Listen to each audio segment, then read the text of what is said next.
എല്ലാ വൈദ്യുതിയും ഒരു പ്രാവശ്യം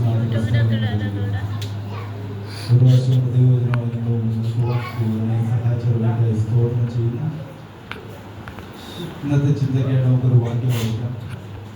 പുറപ്പാട് പുസ്തകം 3-ാം അധ്യായം 6-ാം വാക്യം.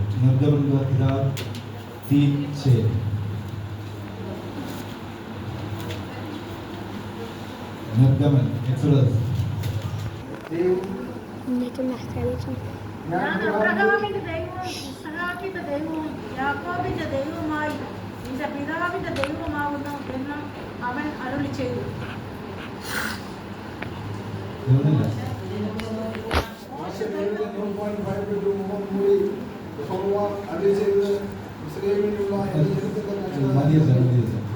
ദൈവത്തിന്റെ കാണുവാൻ ഭയപ്പെട്ടു. അവിടെ നാം കാണുന്നത് മോശയോട് ദൈവം സംസാരിക്കുന്ന ഒരു വാക്യമാണ്. നമ്മളോട് ദൈവമൊക്കെ സംസാരിക്കാറുണ്ട്, നമ്മൾ ദൈവശബ്ദം കേൾക്കാറുണ്ട്, ഇല്ലേ? നമ്മളൊക്കെയും ദൈവശബ്ദം കേൾക്കാറുണ്ട്. പക്ഷെ ഇതുപോലുള്ള ഒരു വാക്യം നമ്മളാരും കേട്ടിട്ടില്ല. ഇവിടെ മോശയോട് ദൈവം പറയണം, ഞാൻ അബ്രഹാമിന്റെ ദൈവമാണ്, ഇസ്ഹാക്കിന്റെ ദൈവമാണ്, യാക്കോബിന്റെ ദൈവമാണ്, നിന്റെ പിതാവിന്റെ ദൈവമാണ്. നമ്മൾ കേൾക്കുന്നതൊക്കെയും നമ്മൾ വിദേശത്ത് പോകുന്നതിനെ കുറിച്ചും നമ്മുടെ രോഗത്തിന് സൗഖ്യം വരുന്നതിനെ കുറിച്ചും മാത്രമുള്ള കാര്യങ്ങളാണ്. നമ്മളെ അനുഗ്രഹിക്കുന്നു, നമുക്ക് അത് വരുന്നു, ഇത് വരുന്നു. മോശ ഇസ്രയേലിലെ സകല ന്യായപ്രമാണവും പഠിച്ചു. മിസ്രൈമിലെ കായിക അഭ്യാസങ്ങളും വിദ്യാഭ്യാസങ്ങളും പല അഭ്യാസങ്ങളും പഠിച്ചു. 40 വർഷം ജീവിച്ചു. അതിനുശേഷം അവിടെ നിന്ന് ഓടിപ്പോയി ഇത്രോവിന്റെ വീട്ടിൽ പോയി പാർത്തു. അവിടെ കുടുംബസമേതം താമസിച്ചു. ആടുകളെ വളർത്തിക്കൊണ്ടിരുന്നപ്പോൾ അടുത്ത 40 വർഷം പോയി. ഈ 80 വർഷത്തിനിടയ്ക്ക് മോശ ഇതുവരെയും ദൈവശബ്ദം കേട്ടിട്ടില്ല. പാരമ്പര്യമുണ്ട്, യഹൂദനാണ്, ലേവ്യ ഗോത്രക്കാരനാണ്, എല്ലാമാണ്. പക്ഷെ ഇന്ന് വരെ മോശ യഹോവയുടെ ശബ്ദം കേട്ടിട്ടില്ല. അവൻ അറിയാവുന്ന ആകെ അവന്റെ പാരമ്പര്യം എന്താണ്, അവനെ പഠിപ്പിച്ചിട്ടുള്ളത് എന്താണ്, അത് മാത്രമാണ്. എന്നാൽ ഇവിടെ വന്നപ്പോൾ മോശ ദൈവത്തിന്റെ ശബ്ദം കേൾക്കുന്നത് നാം കാണുന്നു. എങ്ങനെയാണ് മോശ ദൈവത്തിന്റെ ശബ്ദം കേൾക്കുന്നത്? ഞാൻ അബ്രഹാമിന്റെ ദൈവമാകുന്നു, ഇസ്ഹാക്കിന്റെ ദൈവമാകുന്നു, യാക്കോബിന്റെ ദൈവം. ഇതെല്ലാം നമുക്കറിയാവുന്ന കാര്യം, അല്ലേ? അബ്രഹാമിന്റെ ദൈവമാണെന്ന് അറിയാം, ഇസ്ഹാക്കിന്റെ ദൈവമാണ്, യാക്കോബിന്റെ ദൈവമാണെന്നും നമുക്കറിയാം. सॉरी, मेरे को हिंदी में प्रचार कर ट्रांसलेशन तो आज नहीं होगा, इसके लिए मैं मलयालम में प्रचार कर रहा हूँ. അബ്രഹാമിന്റെ ദൈവം എന്ന് പറഞ്ഞാൽ കൊണ്ടതാണ്. എന്താണ് അബ്രഹാമിന്റെ ദൈവം? അബ്രഹാമിന്റെ ദൈവം എന്ന് പറഞ്ഞാൽ അബ്രഹാം ആരായിരുന്നു? വിശ്വാസികളുടെ പിതാവ്. അബ്രഹാമിനെ ദൈവം ചെന്ന് ഒരു ദിവസം രാവിലെ എന്നിട്ട് പറഞ്ഞു, ഞാൻ നിന്നെ കാണിപ്പാൻ ദേശത്തേക്ക് പുറപ്പെട്ടു പോവുക, ഞാൻ നിന്നെ വലിയൊരു ജാതിയാക്കും. അങ്ങനായിരുന്നു. ഒരു ദിവസം രാവിലെ 75-ാമത്തെ വയസ്സിൽ അബ്രഹാമിനോട് ദൈവം ഓടിച്ചെന്നിട്ട് ഒരു ദിവസം രാവിലെ എന്ന് പറയുകയായിരുന്നു, ഞാൻ നിന്നെ വലിയൊരു ജാതിയാക്കാം, അതുകൊണ്ട് നീ ഇപ്പൊ ഇവിടെ താമസിക്കുന്നതൊന്ന് വിട്ടുപോവുക. അല്ല, അബ്രഹാമിന് ചരിത്രം നമ്മൾ അത്രയും മോശം എഴുതിയിട്ടുള്ളതെങ്കിലും പക്ഷെ നമ്മൾ വചനം പഠിക്കുമ്പോൾ മനസ്സിലാവും. ഒരു ദിവസം രാവിലെ നമ്മളോടായാലും ഒരാൾ വന്ന് പറഞ്ഞാൽ നീ ഇവിടുന്ന് പോകാൻ പറഞ്ഞാൽ പോകത്തില്ല. അബ്രഹാമും ദൈവവും തമ്മിൽ അതിന് മുമ്പോട്ടേ ബന്ധമുണ്ട്. അബ്രഹാം അന്ന് ഒരു ദിവസം കൊണ്ട് ദൈവത്തെ കണ്ടതല്ല, അബ്രഹാം അതിനു മുമ്പേ ദൈവത്തെ കണ്ടതാണ്. അബ്രഹാം ദൈവത്തോടു കൂടെ അതിനു മുമ്പോട്ട് നടക്കുന്നുണ്ട്. പക്ഷെ അന്ന് താൻ താമസിക്കുന്ന ദേശം നല്ലതല്ലെന്ന് കണ്ടപ്പോൾ തനിക്ക് അവിടെ ദൈവം അവനോടുള്ള ഒരു വാഗ്ദത്തം നിവർത്തിപ്പാൻ ആ ദേശം അവന് പറ്റത്തില്ലെന്ന് ദൈവത്തിനും അബ്രഹാമിനും മനസ്സിലായപ്പോൾ ദൈവം അബ്രഹാമിനോട് സംസാരിച്ചു, നീ ഈ ദേശം വിട്ട് പുറപ്പെട്ടു പോവുക, ഞാൻ നിന്നെ കാണിപ്പാനിരിക്കുന്ന ദേശം. ഏത് ദേശമാണെന്ന് അബ്രഹാമിനോട് പറയുന്നില്ല, ഞാൻ നിന്നെ കാണിപ്പാനിരിക്കുന്ന ദേശം. അപ്പൊ അബ്രഹാമിന്റെ പ്രത്യേകത, ദൈവത്തോട് കൂടെ നടന്ന അബ്രഹാം, ദൈവം പറയുന്നത് അനുസരിക്കുന്ന അബ്രഹാമായിരുന്നു. നമ്മുടെ ജീവിതത്തിൽ അബ്രഹാമിന്റെ ദൈവം എന്ന് പറയുമ്പോൾ ആദ്യം നമ്മുടെ ജീവിതത്തിൽ വേണ്ടത് ദൈവം പറയുന്നത് നമ്മൾ അനുസരിക്കാൻ പഠിക്കണം. അനുസരിക്കുന്ന യാഗത്തെക്കാളും ശ്രദ്ധിക്കുന്ന മുട്ടാടുകളുടെ മേധസ്സിനേക്കാളും നല്ലതെന്നാണ് ദൈവജനം നമ്മളെ പഠിപ്പിക്കുന്നത്. അപ്പോൾ നമ്മുടെ ജീവിതത്തിൽ അബ്രഹാമിന്റെ ദൈവം എന്ന് പറഞ്ഞ് ദൈവശബ്ദം നമ്മൾ കേൾക്കണമെന്നുണ്ടെങ്കിൽ നമുക്ക് ആദ്യം വേണ്ടുന്നത് ദൈവത്തോട് കൂടെ നടക്കുക, ദൈവം പറയുന്നത് അനുസരിക്കുക. എന്താണ് ദൈവം പറയുന്നത് അനുസരിക്കേണ്ടത്? പൊതുവെ നമുക്കുള്ള കുഴപ്പമാണ്, ഈ കാണപ്പെടാത്ത കാര്യങ്ങളിലൊക്കെ അത്ര നമ്മൾ വിശ്വാസം ആശിക്കുന്നതിന്റെ ഉറപ്പെന്നൊക്കെ പറയുന്നുണ്ടെങ്കിലും അത്ര പെട്ടെന്ന് ആർക്കും വിശ്വാസവും അനുസരണവും ഇല്ല. ഉണ്ടോ? നമ്മളെല്ലാം പറയും നമ്മൾ വിശ്വാസികളാണ്. നമ്മുടെ വിശ്വാസം എന്ന് പറഞ്ഞാൽ ആശിക്കുന്നതിന്റെ ഉറപ്പാണ്. ഇപ്പൊ പാസ്റ്റർ പറഞ്ഞ കാണാത്ത കാര്യങ്ങളുടെ നിശ്ചയമാണെന്നൊക്കെ പറയുന്നെങ്കിലും അത്ര വലിയ വിശ്വാസമൊന്നും നമുക്കാർക്കൊന്നുമില്ല. എന്നാൽ നമുക്ക് കാണുന്ന ഏത് കാര്യത്തെക്കുറിച്ച് നമുക്ക് ഭയങ്കര വിശ്വാസം. അങ്ങനെയാണെങ്കിൽ കാണപ്പെടാത്ത ദൈവത്തെക്കാൾ ഈ വചനം നമ്മുടെ കയ്യിൽ ദൈവം തന്നപ്പോൾ ഈ വചനം വിശ്വസിക്കാനും അതിനനുസരിച്ച് നടക്കാൻ പോലും നമ്മളെ കൊണ്ട് സാധിക്കത്തില്ലെങ്കിൽ നമ്മൾ പിന്നെ ഈ അബ്രഹാമിന്റെ ദൈവമാണെന്ന് പറയുന്നതിൽ ഒരർത്ഥവുമില്ല.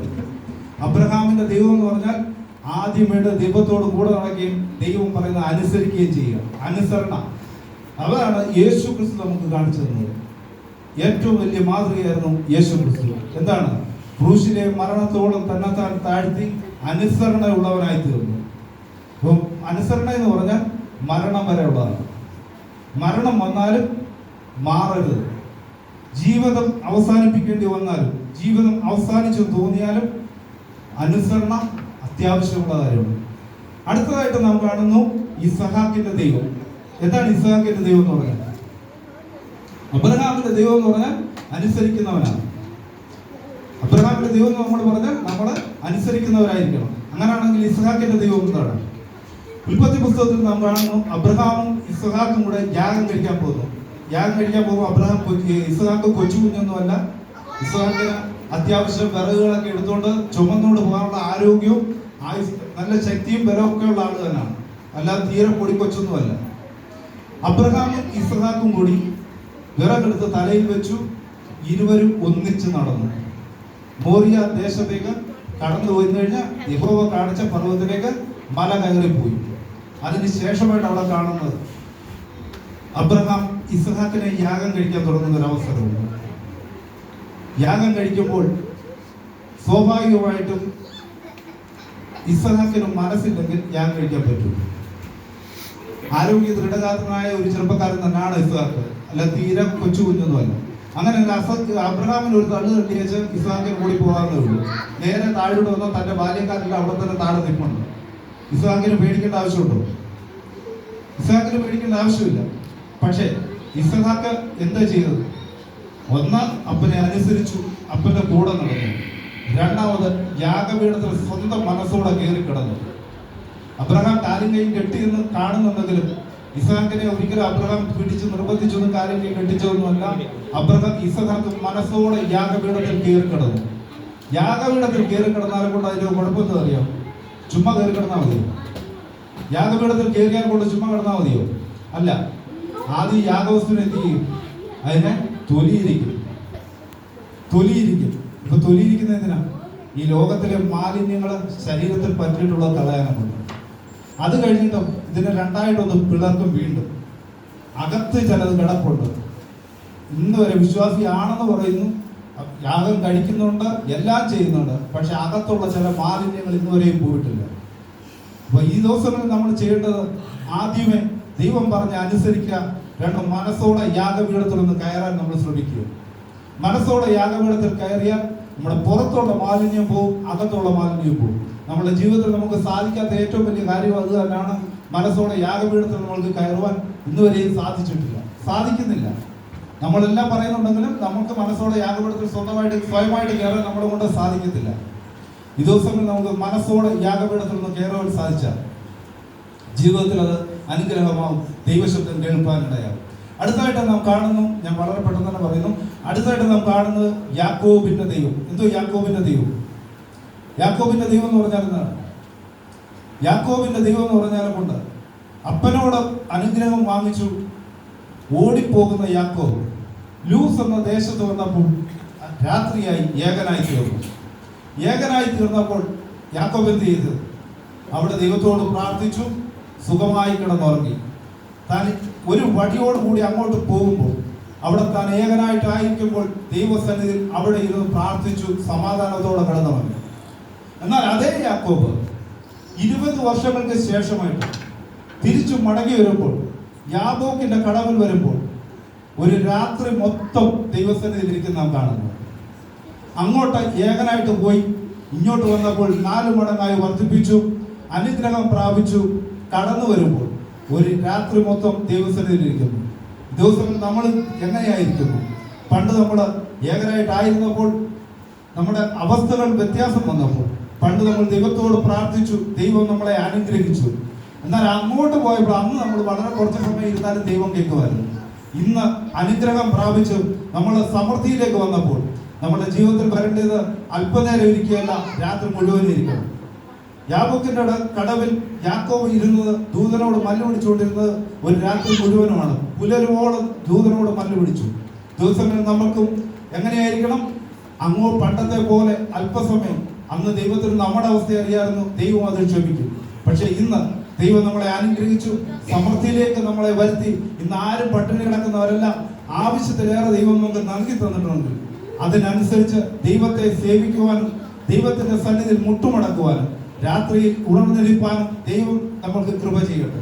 അല്ല എങ്കിൽ ദൈവശബ്ദം നമ്മളുടെ ജീവിതത്തിൽ നമ്മൾക്ക് കേൾക്കുവാൻ സാധിക്കുകയില്ല. അടുത്തതായിട്ട് നാം കാണുന്നതാണ് നിന്റെ പിതാവിന്റെ ദൈവമാകുന്നു. അതാരാണ്? മോശയോട് പറയുകയാണ്, ഞാൻ അബ്രഹാമിന്റെ ദൈവമാകുന്നു, ഞാൻ ഇസ്ഹാക്കിന്റെ ദൈവമാകുന്നു, ഞാൻ യാക്കോബിന്റെ ദൈവമാകുന്നു. അനുസരണയുള്ളവന്റെ കൂടെ, യാഗപീഠത്തിൽ കയറുന്നവന്റെ കൂടെ, ദൈവസന്നിധിയിൽ ഇരിക്കുന്നവന്റെ കൂടെ ഞാൻ ഉണ്ട് എന്ന് മോശയോട് വ്യക്തമായിട്ട് ദൈവം ദൂത് പറഞ്ഞിട്ടാണ് മോശയെ ശുശ്രൂഷയ്ക്ക് വേണ്ടിയിട്ട് വിളിച്ചു വേർതിരിക്കുന്നത്. ചുമ്മാ ഒന്നും ദൈവം നമ്മളെ വിളിച്ചു വേർതിരിക്കാറില്ല. നമ്മളോട് വ്യക്തമായിട്ട് പറയുന്നു, എങ്ങനെ വേണം നിന്റെ ശുശ്രൂഷ വിജയിക്കണമെന്നുണ്ടെങ്കിൽ ആദ്യം ജീവിതത്തിൽ വേണ്ടത് ദൈവത്തോട് കൂടെ ദൈവവചനം അനുസരിക്കുക എന്നുള്ളതാണ്. അടുത്തായിട്ട് നാം കാണുന്നു, ആ ദൈവവചനം അനുസരിക്കുന്ന വ്യക്തി യാഗപീഠത്തിൽ കയറി നമ്മുടെ യാഗങ്ങളെ, നമ്മുടെ ഹൃദയങ്ങളെ, നമ്മുടെ ശരീരങ്ങളെ ശുദ്ധീകരിച്ച് ദൈവസന്നിധിയിൽ നിലനിൽക്കേണ്ട ആവശ്യമുണ്ട്. അങ്ങനെ ശുദ്ധീകരണം പ്രാപിക്കുന്നവർ ദൈവസന്നിധിയിൽ ഇരുന്നാൽ ദൈവശബ്ദം കേൾക്കുവാനിടയാകും. അടുത്തതായിട്ട് നാം കാണുന്നു, നിന്റെ പിതാവിന്റെ ദൈവമാകുന്നു. നിന്റെ പിതാവിന്റെ ദൈവം എന്ന് പറഞ്ഞാൽ, മോശ നീ ജനിച്ച സമയത്ത്, നീ ജനിച്ച സാഹചര്യം ഇങ്ങനെയുള്ളതായിരുന്നില്ല.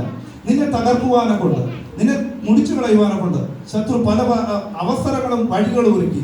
രാജാക്കന്മാർ നിനക്കെതിരെ നിരന്നു. എന്നാൽ അവിടെ നിന്നെ കരുതിയ ഒരു പിതാവുണ്ട്. നിന്റെ ജ്ഞാനയുടെ ഒരു പെട്ടകുണ്ടാക്കി അതിൽ മറച്ച ഒരു ദൈവമുണ്ട്. നീ അത് ഓർത്തിരിക്കണം. നിനക്ക് നിന്റെ ജീവിതത്തിൽ തുടർന്നുള്ള നിന്റെ സാഹചര്യങ്ങളിൽ രാജാക്കന്മാരുടെ മുൻപിൽ നിൽക്കുമ്പോൾ, ശത്രു നിന്നെ മുടിച്ചു കളയുവാൻ നോക്കുമ്പോൾ, ഒരു ജ്ഞാനയുടെ മറവിലിരിക്കുവാൻ, അതിൽ നിന്റെ സമപ്രായക്കാര അനേകർ നൈൽ നദിയിൽ പട്ടുപോയപ്പോൾ നിന്നെ അവിടെ നിന്ന് ഒരു പെട്ടകത്തിൽ മറച്ചു വെക്കില്ല. നീ നിലനിൽക്കുവാൻ ഇനിയും തുടർന്നുള്ള ഓരോ നിമിഷവും വരും ദിവസങ്ങൾ മുന്നോട്ട് പോകുമ്പോൾ നിനക്ക് നിലനിൽക്കുവാനെ കൊണ്ട് ഒരു ജ്ഞാനയുടെ മറവ്, ഒരു ജ്ഞാനയുടെ പെട്ടകത്തിൽ മറിഞ്ഞിരിക്കേണ്ടത് ആവശ്യമായ കാര്യമാണ്.